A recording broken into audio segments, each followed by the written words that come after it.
Hey everybody, welcome back to My Horror. It's Andrew Tibbs, and it's been an exciting time lately. I just got out of having a Thanksgiving meal, so my belly's a little bit widened, right? Had to loosen my belt a little bit, and I think I may even have a tear in my stomach, so, you know, exciting times. I don't really, I'd be in the hospital if I did, but it doesn't feel very great, but let's go ahead and get started. You see the sign over there? Alright. So, this movie is a movie that was recommended to me by my good friend Ben Priest, the one I went to go see Halloween with.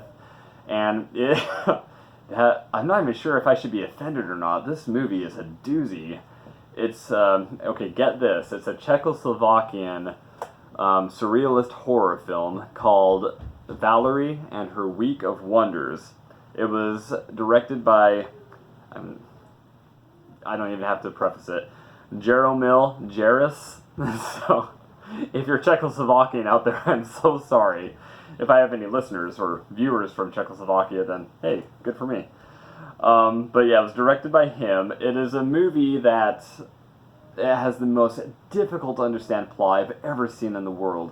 As a matter of fact, I hate doing this, but I had to go on Wikipedia to kind of understand what the plot was, because it is the most confusing plot I've ever seen. More confusing than Pirates of the Caribbean at World's End, and that makes no sense. And so I printed off the plot a little bit, and I put in some highlights, so I will be doing some quotes, but as long as I preface it with quotes, I think it should be okay. Let me know if it's not, and I'll redo this. But so, it is about a girl named Valerie, and her emergence into womanhood. And the whole movie, when I say Czechoslovakian surrealism, the entire movie is extremely symbolic. It's gorgeous. It's a very beautiful movie, and I even liken it unto my favorite horror film, the 1977 version of Nosferatu. Just gorgeous shots. The whole movie is like a delight to watch. And unlike Nosferatu, this one has a very difficult time making sense. Very symbolic. If you look at it in that way, it's very artistic and, gorgeous to view. So I'm going to go ahead and start with the plot, see if you guys can follow along. So it starts with Valerie. She's laying down in her, what looks like a greenhouse. She's fallen asleep, and she has these pearl earrings, which come into play several times throughout the movie. This boy named Eaglet is coming down, kind of very creepily like Spider-Man, takes the rings off of her ears, gets back up, and then he runs away. So he just stole these earrings, okay? The next morning, Valerie's grandmother, who, by the way, looks like the oldest young person I've ever seen. Like, she's young and she's beautiful, but her hair is all gray and not like the Richard Gere kind. Like, she just looks gray and very sickly. It's like she had a very bad battle with, some blood disease, and she's not faring well in the end. So back at the house, Valerie's grandmother, Elsa, not like Frozen, tells her that the earrings were left behind by Valerie's mother upon joining a convent, okay? And the earrings also belong to the constable, which you'll learn about later. The constable owned the house, and Valerie receives a letter from the thief, Eaglet, warning her that the constable, or his uncle, by the way, killed Orlick's parents and now wants Valerie's earrings back. And so I don't know if the constable asked Eaglet to steal them, but that's what happened. And I'm going to show you a picture of this guy. The constable is a creepy looking dude. Here he has hair and a hat on, but you can see the face, and it's hard to do this because I only have a black and white printer, but this guy looks a lot like Nosferatu, from all those, from Shadow of the Vampire, Nosferatu, and so on and so forth. He's got the most buttery grill in the world. He's so pale, he needs to go to the dentist before he gets a root canal. And so, just thought I'd show you that guy's face. That wasn't creepy at all, watching that in the middle of the night. But that's the constable. And so, the next part of the story, Valerie meets the constable in the street, and he takes her and leads her to his chamber, not like Phantom of the Opera, where her grandmother whips herself to win back the love of a past lover named Gracian, so the priest named Gracian. The constable meets Elsa, who calls him Richard, and was his lover when she was 17. Eaglet, knowing that the constable has taken Valerie into his chamber, somehow rescues her and gives her these pearls that she can eat that help protect her when things are getting hairy or dangerous. Okay? And so, fast forward, all the stuff that's happening with Valerie is also the week of a wedding for a neighbor of theirs named Hedvika. Okay? And what happens is the grandmother, you don't know this just yet until this scene, but Hedvika and her husband, in an attempt to consummate their marriage, the grandmother comes in, bites Hedvika's neck in order to become young again. So it turns out she's a vampire. Oh yeah, it's a vampire movie, by the way. But she's a vampire alongside the constable, so no wonder she looked like death. She was death, but now she wants to be young. So could have just bought the creams. But, fast forward, a bunch of stuff happens. Grayson, the priest, at one point he tries to rape Valerie in her room. Doesn't turn out well. She takes one of those pearls, which, makes her immune to the entire experience. Grayson somehow turns up dead, hanging at the side of a building. The grandma comes back as Elsa, a distant cousin, who just looks exactly like her, just less sickly. And she tries to bite Valerie, tries to steal the earrings back, because, apparently the grandma and the constable still want the earrings very much. And she does get them, but then Eaglet comes back and, gets them. And so fast forward, I don't know how this happens, but the constable and the grandmother clearly are always trying to kill Valerie. But Valerie, in her innocence and love, she tries to steal... or they try to steal the earrings from her. They succeed, but she steals them back, and she realizes that she wants to love the constable for some bizarre reason, and so he's dying. But even though he's dying, and she knows that he's tried to kill her a few times with the grandma, she gets a chicken, kills the chicken, gives him some of the chicken's blood so he can live, and then once he comes back to life, he goes back to trying to kill her. He jumps right on her, tries to kill her. She takes the pearls again to be immune from the whole death experience.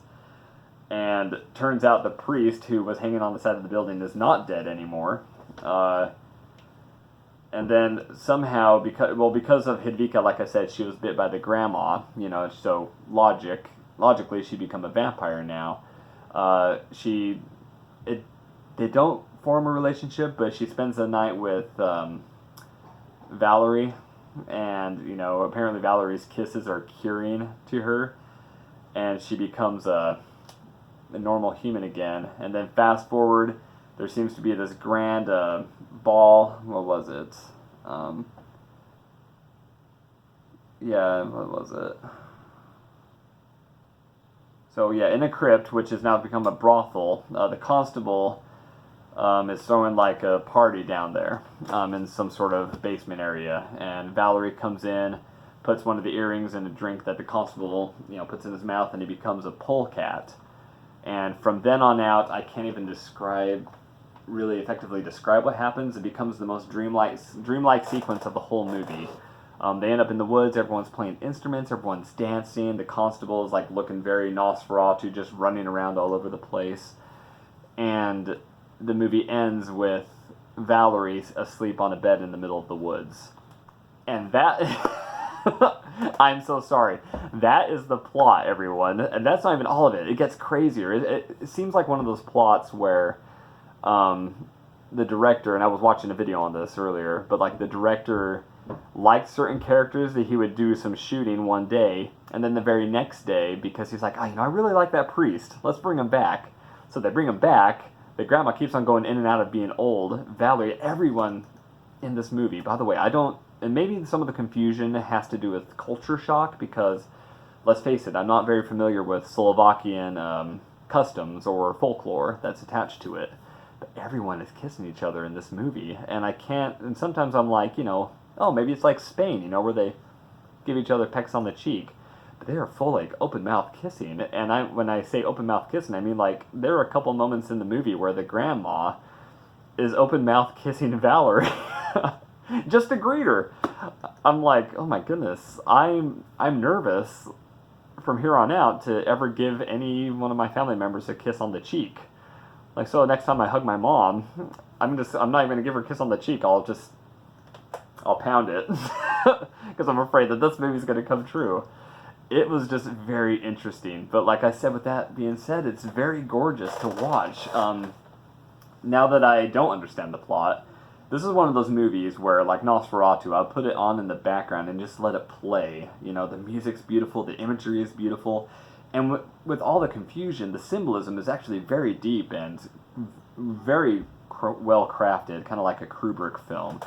I went ahead and I realized I don't know the specific meaning that the director was trying to get out of this movie. You know, I could say that he was trying to show, because in the movie Valerie is turning 13, she has her first period, and so it's her emerging into adulthood. So I can say that that's what the director is trying to say, and just to piggyback on that, this is one of those movies that, besides the sexual awakening that seems to be happening throughout, it is a foreign film, by the way, you have to decipher meaning for yourself. I went ahead and wrote this down. This is my words. I felt like the film I feel like it was the film manifestation of Bosch's The Garden of Earthly Delights. I don't know if anyone has seen that painting, or the Primavera by Botticelli. Like, a lot of the images in the movie reminded me of what you would see in those paintings. The connection and resemblance that I found with the movie had to do with depicting an anxious person's mind, such as Valerie. These days, a lot of people, both young men and young women, are fearful about the future, and I'm sure this is something that everyone here can agree with. They're fearful of the future. And what you see in this movie is a woman who, after she has her first period, like I talked about, she's emerging into womanhood, and she encounters all these fearful elements, and some of them may be far-fetched, like vampires, witchcraft, and all that, but she encounters all these fearful horror elements, almost like a message from the adults from the future, or the adults at the time, saying, this is what you can expect from being an adult here on out. All these anxieties hitting you at once. And, as sometimes they can be beautiful, sometimes they can be truly anxious. This is just what you're going to be facing. Like, this is the new reality you have to set in. It's going to be chaotic. And so innocence is gone. Welcome to your new life. I really actually did like this movie. It was one of the most interesting films I've watched yet. Actually, in my whole life. This might be one of the most odd movies I've ever seen, but it's very, very beautiful. I highly recommend it. You can watch it on YouTube. I had it rented for $2, but that's not a big deal at all. Chump change, right? So I'm sorry this is a little bit of a long-winded video, but it's a very detailed one, and I tried to get it as comprehensive as I can. So with that being said, thanks for tuning in. Go ahead and subscribe, and I will see you guys next time. Bye.